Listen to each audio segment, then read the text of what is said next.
To set up Zooloretto, each player will receive one of these player boards. Okay, so you give that out to each player, and they put it in front of them, naturally. And the unused player boards will go back to the box and won't be used. Now, also, you will give them one of these expansion boards, okay? And players will place the expansion board face down next to their zoo, okay, to be used later on. And we'll explain that in the rules explanation, okay? Now, in a 2-player variant, each player will receive 2 of these expansion boards that are placed face down next to their zoo. Okay, now this is only for a 2-player game. Any other player account, you only receive 1 of these expansion boards. Any unused expansion boards will return to the box. They will not be used. Next, we're going to give each player one of these money action summary boards. Okay, they are double-sided, and there's 2 different types of them. There's 4 languages in total. Okay, the one we're going to be using has English on one side and German on the other. There is also a tile that has French and Spanish, I believe. Okay, any unused summary boards will be returned to the box. They won't be used. Okay, next we're going to take these money tokens here, and we're going to place them within easy reach of everybody. This will be the bank for the game. Okay, and out of this bank, each player will take 2 coins and place them in their play area to be used later on in the game. Okay, next we have these brown rack things here. They're supposed to be trucks in the game, but they really don't look like them. However, they are trucks in the game, so we will be placing 1 for each player in the center of the table for a 3 to 5 player game. For a 2-player game, we will actually be using 3 of these trucks. Okay, all unused trucks will be removed from the game. They'll be placed in the box. Okay, next we will arrange our animal pool. Okay, now depending on the player count will depend on how many animals you actually use.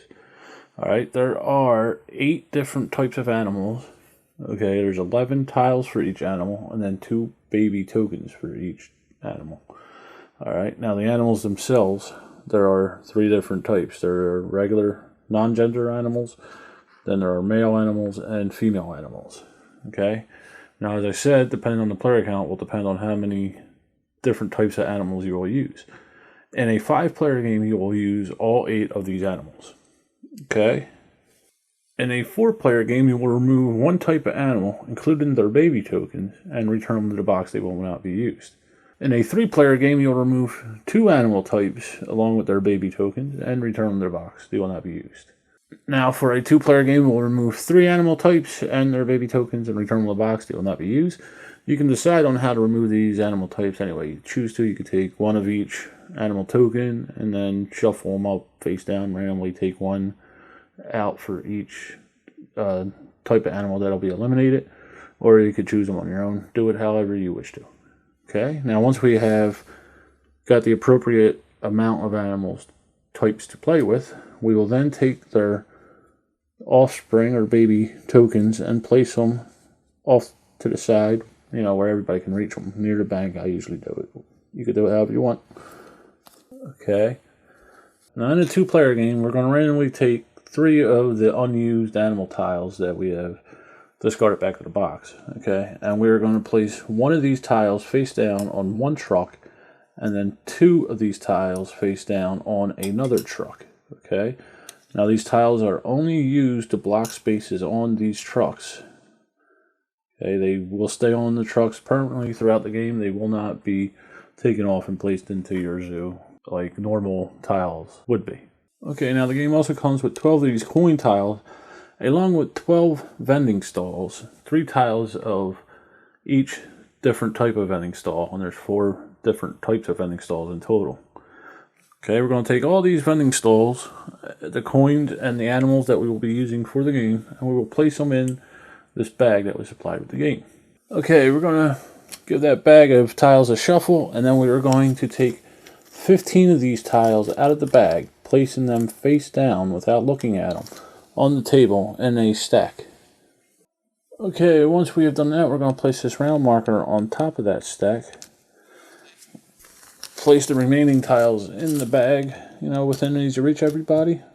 Then we're going to randomly select the first player, and you are ready to play Zooloretto.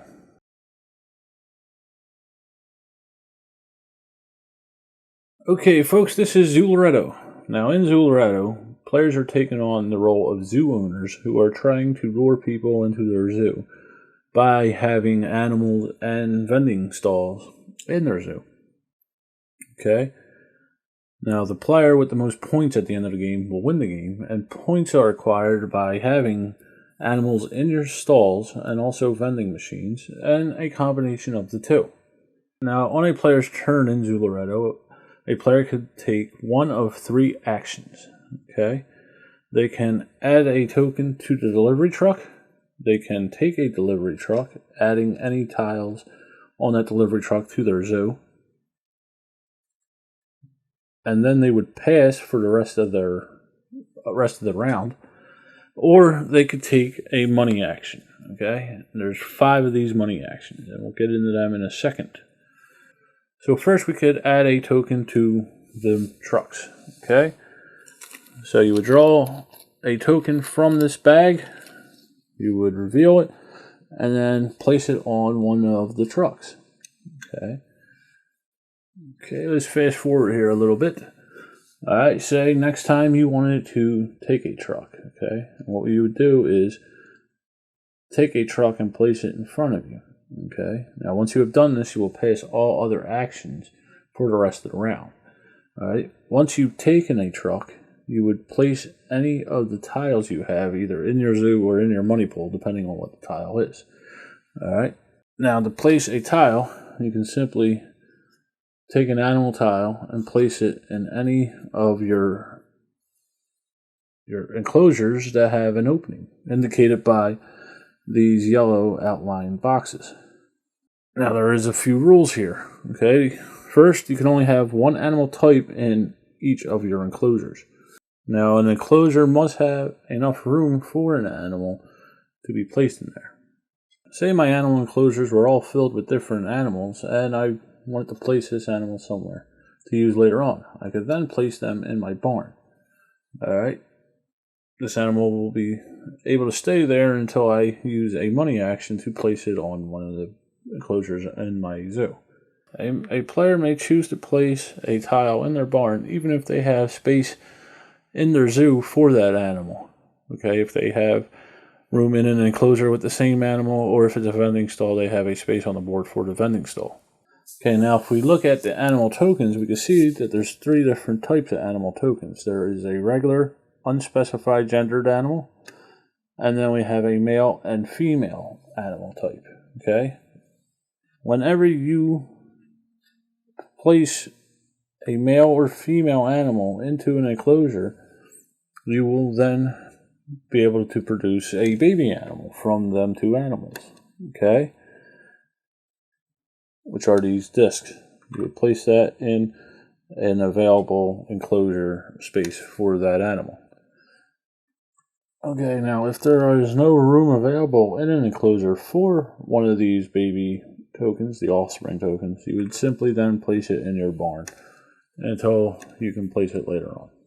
There are 2 male and 2 female animal types in each set of animals. Okay, if you were to place one of the genders that already had a pair in an enclosure, you could not make an offspring with that gender. Okay, you would have to pair up the genders again. Okay, so I couldn't have an offspring if I already had a male and a female there, and then I added a female zebra to this enclosure in this case.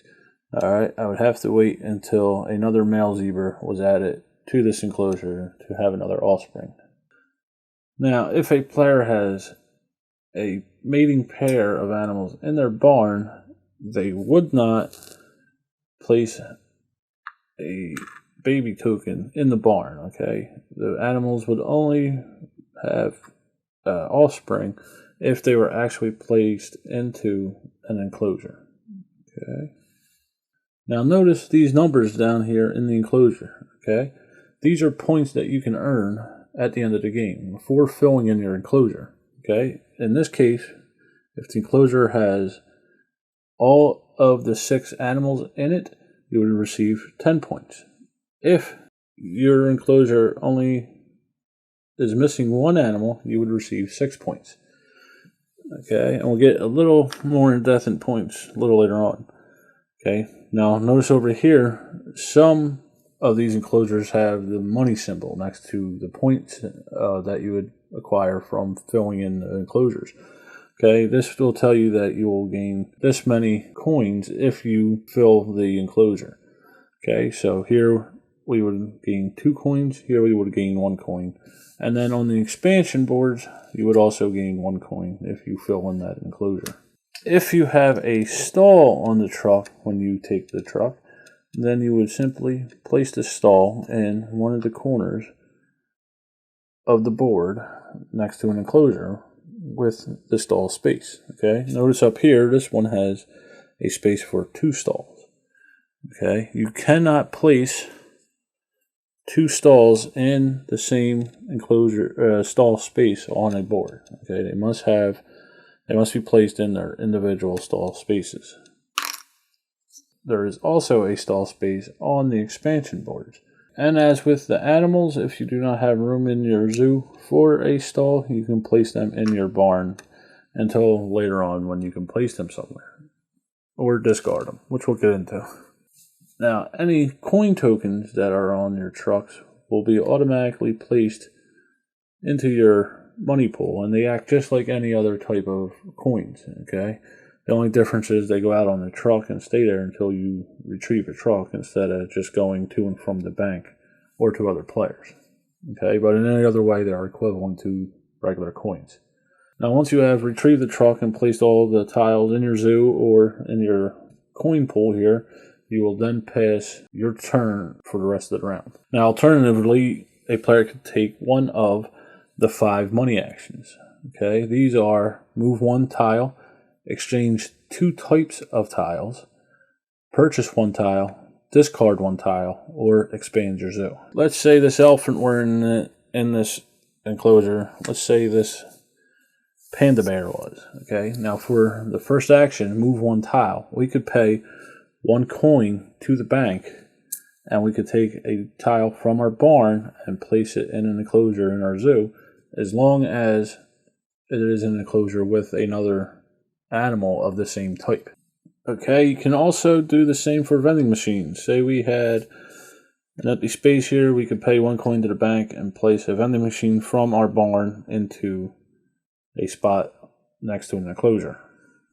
Next, we have exchange 2 types of tile. In order to do this, we would pay 1 coin to the bank, and then we could take all the animals from one enclosure or the barn and move them to another enclosure. Now, you cannot exchange animals from one location to another location if the amount of animals in one location will not fit in the other location. Okay, so say here I have 6 zebras. I want to exchange them with this enclosure here with the cheetah. I could not do it because there's only space in here for 4 cheetahs. Let's say I want to exchange these cheetahs here into this enclosure here with the pandas. I could do that because there are 5 spaces here and there's 4 cheetahs. Okay, and there's only 2 pandas and 4 spaces in this enclosure. So I would take all of these animals and just swap locations with them. Okay. Now notice that this enclosure will give you 2 coins when it is full. Okay, if you are exchanging an animal from one location to another, you would not receive them 2 coins. However, if later on you fill that enclosure up, by taking another truck, then you can receive those 2 coins. Okay, you just cannot receive coins when you're exchanging locations for one animal to another, and you fill up the enclosure. Okay, now you cannot exchange vendor stalls. Okay, another action a player can take is to purchase 1 tile. Okay, now a player can purchase a tile from another player as long as that tile is in the player's barn. Okay, to do this, they would spend 2 coins, placing one in the bank and then giving the other to the other player, and then they would take that player's tile and he places it in his zoo. Players cannot refuse another player when they are purchasing a tile from their barn. The next money action a player could do is discard 1 tile. This costs 2 coins, which will be paid to the bank, and then a player could take a tile from their barn, whether it be animal or vending stall, and discard it from the game. Okay?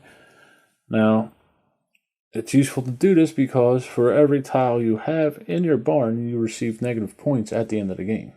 Now, the final money action is to expand your zoo. Okay, this costs 3 coins, which is paid to the bank, and then you would simply turn over one of your expansion boards, and you can now use the enclosure spaces and the vending stall space on it. And then once you have filled up this enclosure space, you would be able to receive the points and also the coins. Okay, now play would pass to the next player.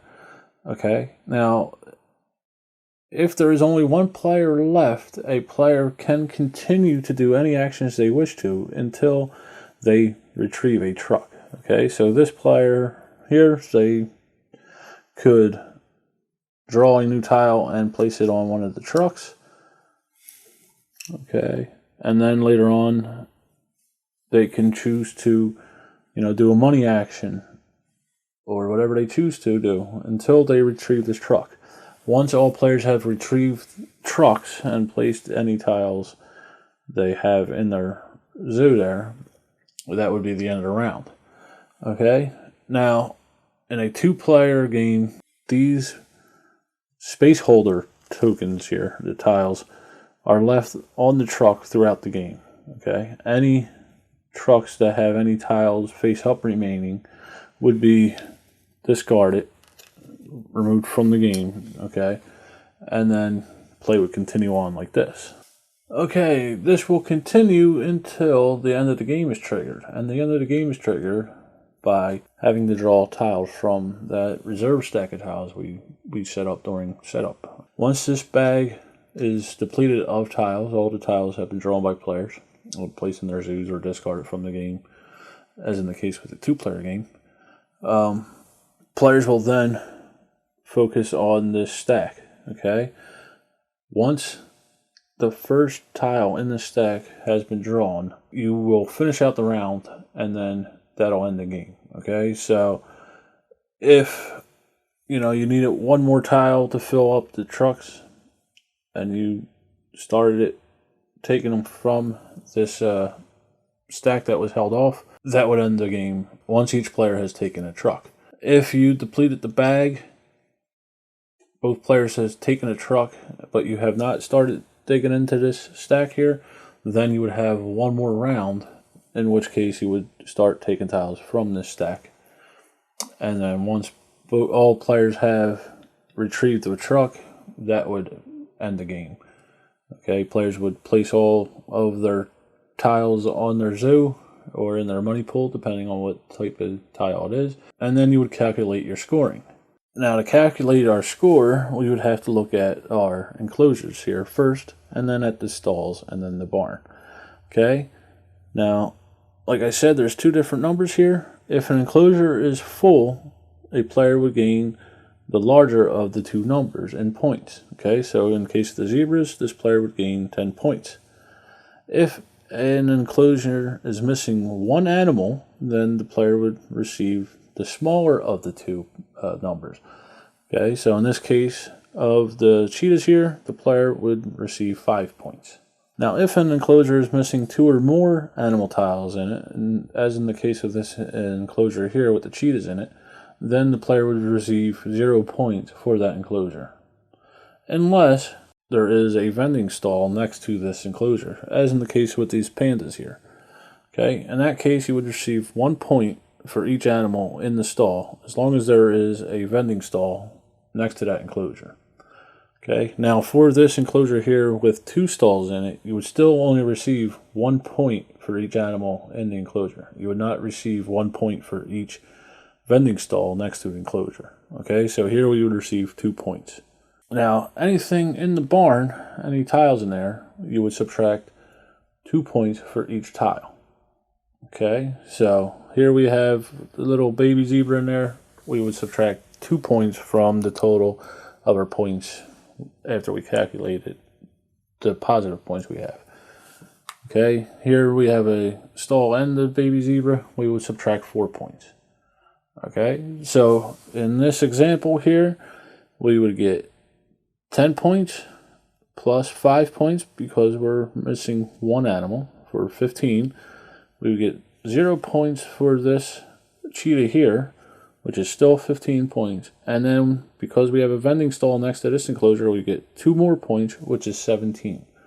Okay, and then we look down at the barn. We can see there's 2 tiles in there. That's minus 4 points. So we have 13 points, okay, for this example here. The player with the most points wins the game. If there is a tie, the player with the most coins would win the game. And if there is still a tie, then the game ends in a tie. And that is how you play Zooloretto.